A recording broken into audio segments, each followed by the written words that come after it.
Sa pagkapanalo nga po kahapon ng Cleveland Cavaliers kontra sa Los Angeles Lakers, umabot na sa 8 games ang winning streak at umakyat na sa 29 wins, 4 losses ang kasalukuyang record bilang best team sa buong NBA. At dahil sa ipinakita nilang napaka-consistent, napakagandang performance, meron na nga silang malaking chance ang mabasag ang all-time best record ng NBA ng Golden State Warriors na 73 9 losses, o kung hindi naman tumabla sila sa 72 wins 10 losses ng Chicago Bulls. Pero hindi rin naman regular season record ang habol ng Cavaliers dahil mismong si Donovan Mitchell nang nagsabi na ang ultimate goal nila ay magkampiyon. Ayon nga sa naging interview nito, sinabi nga po niya na sobra niyang hinahangaan si LeBron dahil sa kabila ng edad nito na 40 years old, naglalaro pa rin siya ng high level of basketball.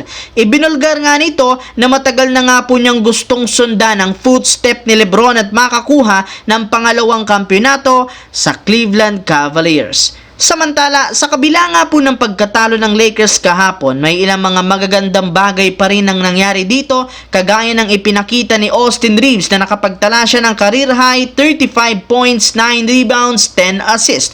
Sa loob nga ng huling tatlong game, nag-average na nga ito ng 29 points, 8.3 rebounds, 12 assists a game sa kanyang 56% shooting. Kaya dahil sa mala all-star na galawan ni Reeves, hindi na iwasan pa ni LeBron na purihin ang kanyang batang kakampi. Ayon sa naging pahayag nito, pansin nga po niya na bigla na lamang nga pong nag-iba at nagbago ang galaw ni Austin Reeves matapos mawala si D'Angelo. Hindi nga ito masyadong nagsisettle dati sa mga tira, bagkos sinisikap nga nitong sumalaksak at kumuha ng high percentage shot.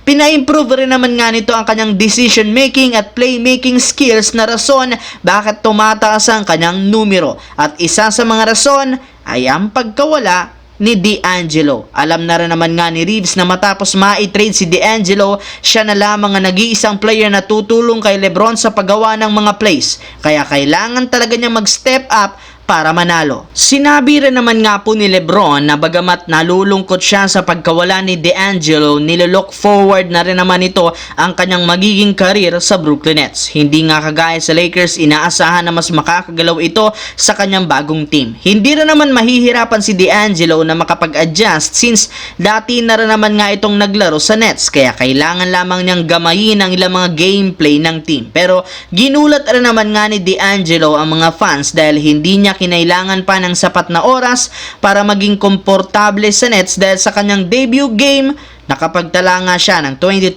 points, 8 assists off the bench sa kanyang 26 minutes lamang. Ang problema, hindi pa rin sapat para mabuhat niya ang Nets matapos sila ditong matalo 130-113. Pero kita rin naman na unti-unti na nga pong naipapakita ni D'Angelo ang kanyang dating laruan simula nang umalis siya sa Los Angeles Lakers.